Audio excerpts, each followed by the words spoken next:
Émotionnel ou rationnel, en accord ou à l'opposé. Les rencontres de l'heure. Nous sommes avec Nick Payne et Marc-André Leclerc. Nick, Gérald Botts, un ancien bras droit de Justin Trudeau qui agite la menace, le spectre séparatiste. Qu'est-ce que t'en penses?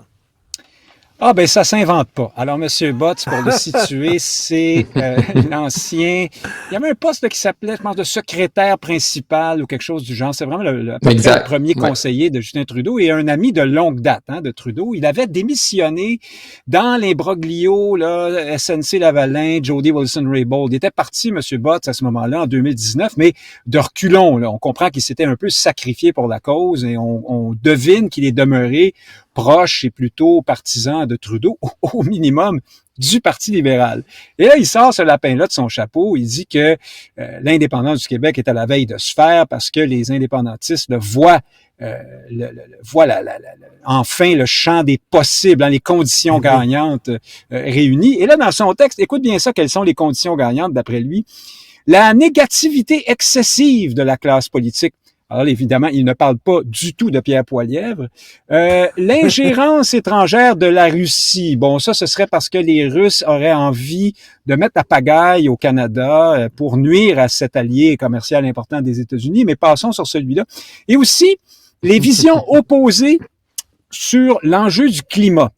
Alors là, les Québécois sont en train de se dire « Ah, écoute, si Poilievre est élu, ça va tellement être mauvais pour l'environnement, nous allons tous nous précipiter pour demander un référendum et voter pour le oui. » C'est cousu de câbles à haute tension, c'est cousu de très, très, très, très gros fil blanc.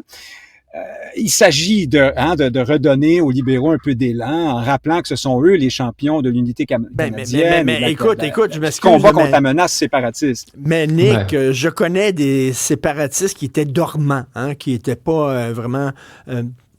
qui avaient un peu enterré l'âge de guerre et qu'ils se sont réveillés. Pourquoi? À cause du multiculturalisme zélé de Justin Trudeau. Oui, c'est ça, exactement. Je pense qu'on connaît les mêmes, d'ailleurs. Oui. Je suis quand même moins optimiste un peu, moi, que ces personnes-là que nous connaissons en commun, Richard, sur l'imminence d'un référendum gagnant, parce que je pense que, écoute, là, il y a encore un bon bout de chemin à faire avant que ça devienne vraiment possible et gagnable, cette affaire-là. Puis c'est un indépendantiste qui te parle. Là. Mais peut-être que M. Botts... Alors, j'ai commencé par l'aspect cynique de la chose, mais évidemment, c'est un bon libéral, c'est un bon Canadien, et lui, il voit que Paul Saint-Pierre Plamondon est en tête dans les sondages depuis longtemps, malgré comme sa promesse de référendum. Un bon Canadien a peur de ça. Ça, c'est sûr. Marc-André, qu'est-ce que tu en penses de la sortie de Gérald Botts en disant que, Poilievre pousse les Québécois dans les mains de PSPP? Ouais, ben là, si on regarde la montée du PQ des derniers mois, dernières années, Richard et Nick, c'est sous un gouvernement Trudeau à Ottawa, là. Tu sais, il y a pas de... Pierre Poilievre n'est pas aux commandes du pays. J'accorde très peu d'importance à ce que M. Botts se dit, je te dirais bien franchement. Je connais le personnage, mais je pense une mauvaise compréhension. On essaie de faire peur en disant, si Pierre Poilievre est élu, voici ce qui va arriver.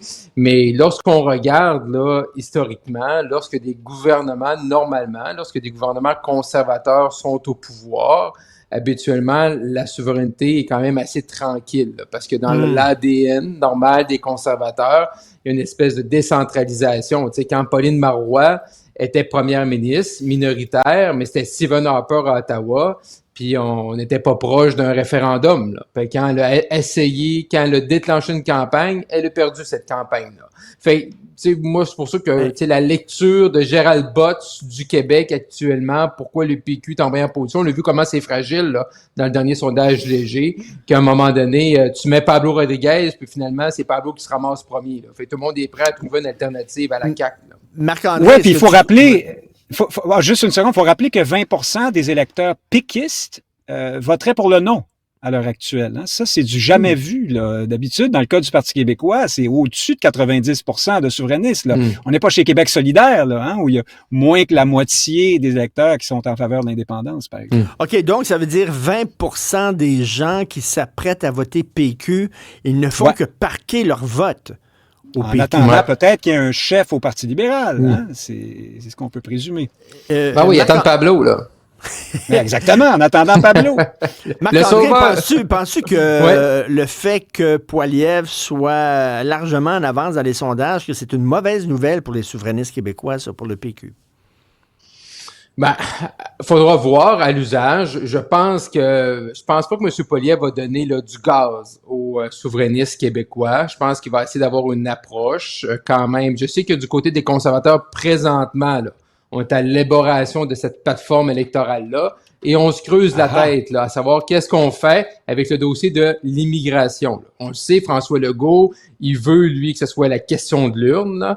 C'est quand même assez spécial de voir ça, un premier ministre québécois qui dit « Moi, je vais vous dicter ça va quoi la question de l'urne au niveau fédéral. » Mais il veut dicter la question de l'urne et je sais que chez les conservateurs, on se creuse la tête à savoir qu'est-ce qu'on fait en immigration. Déjà, le Québec a plus de pouvoir. Dire que le Québec va avoir tous les pouvoirs, ça arrivera jamais. Mais est-ce qu'on peut en donner plus? Qu'on pourrait en donner plus également dans d'autres provinces?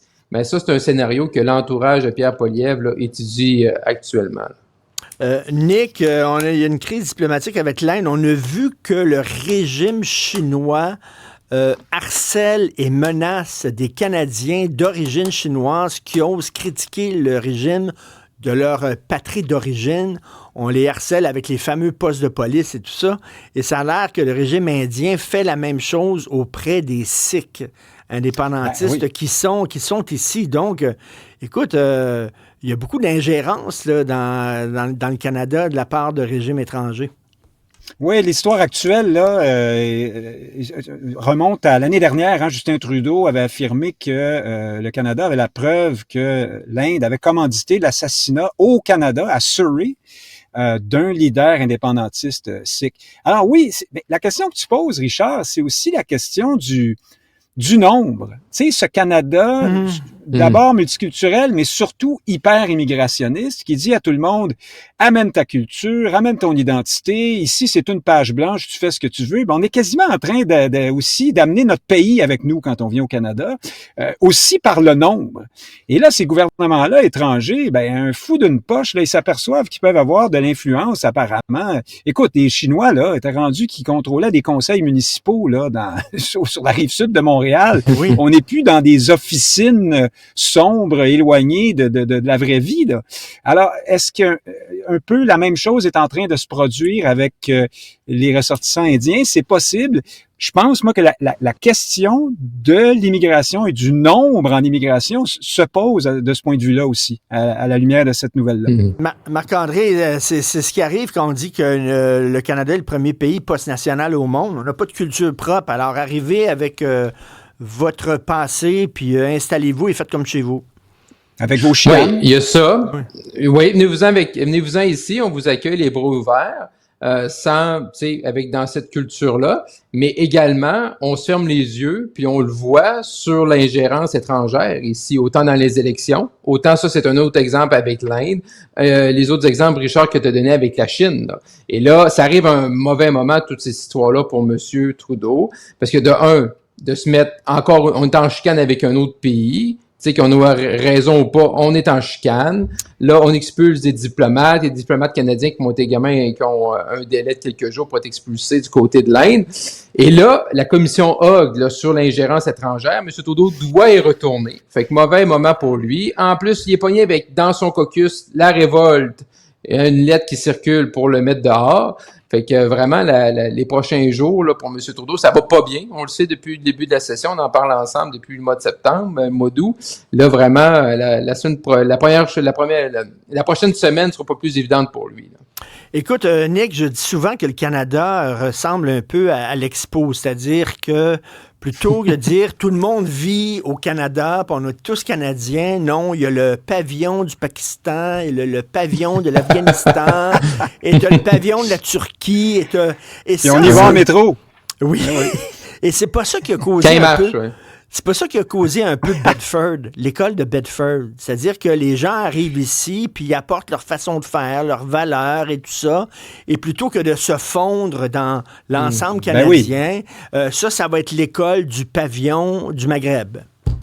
Bien sûr, mais on a dénoncé ce qui arrive à Bedford, à cette enseigne-là jusqu'ici, à celle, encore une fois, d'une intégration qui ne se fait pas. Là, on pensait que seulement les populations étudiantes témoignaient de ce problème-là, mais on s'aperçoit aussi que le personnel puis les profs peuvent commencer à vouloir se détacher de la culture de la société d'accueil. Par contre, dans cette histoire-là de Bedford, il y a un autre aspect. Ce problème-là en a caché un deuxième dont on a moins parlé, et c'est celui de l'échec de notre système pédagogique et des théories socio-constructivistes, machin truc, là, qui fondé sur le développement des compétences plutôt que le transfert des connaissances, qui est très prépondérant désormais dans notre système d'éducation. Et c'est ça qu'ont rejeté les profs, apparemment, surtout maghrébins, dans cette école-là. Et j'ai lu le rapport, moi, d'enquête.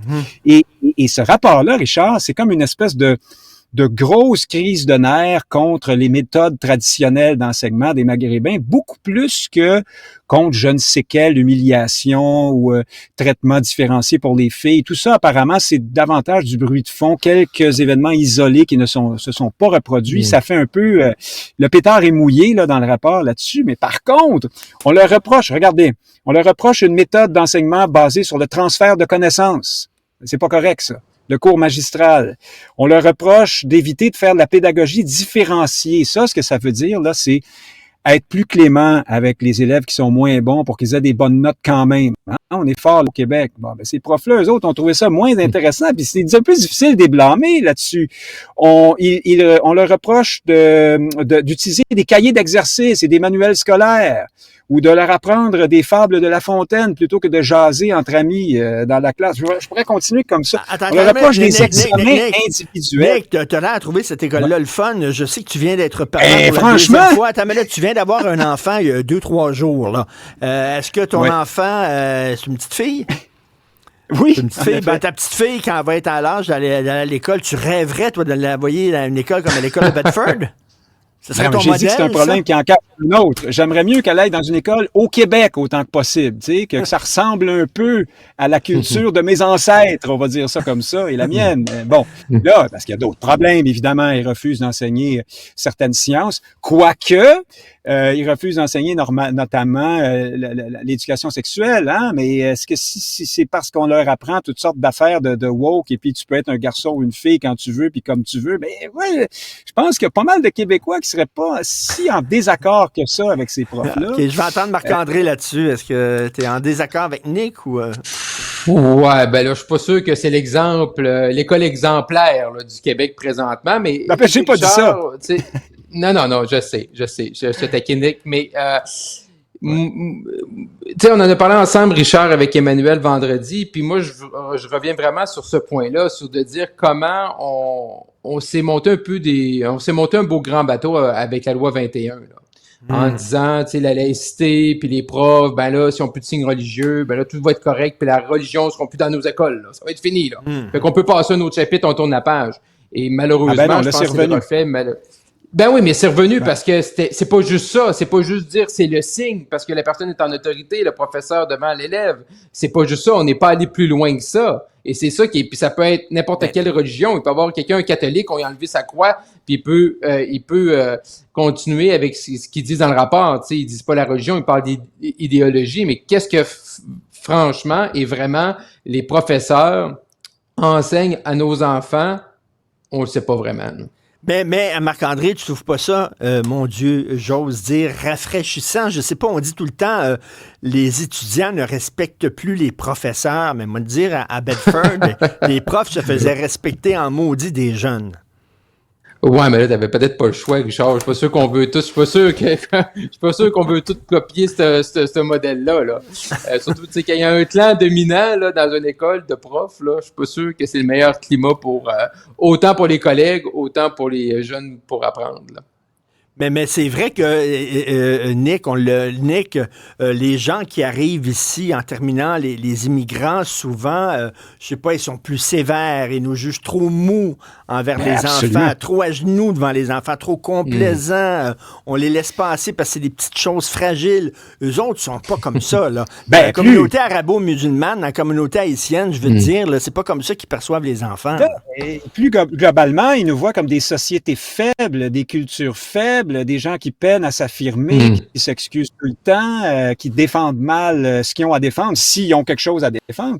Alors, oui, ça, c'est vrai qu'on a vu ça à travers cette affaire-là. Mais moi, je nie pas le premier problème de Bedford, là, un réel problème de refus d'intégration à la société d'accueil, mais en même temps, c'est un échec de la patente socio-constructiviste. Et c'est comme le serpent se mord la queue, là, ou une espèce d'échec intégral de la famille progressiste, qui d'une part est pour l'immigration massive, sans limite et sans fin pour toujours, puis d'autre part se retrouve avec le rejet de sa propre culture ensuite. Hein? C'est comme les Queers for Palestine, là. C'est un peu le même principe.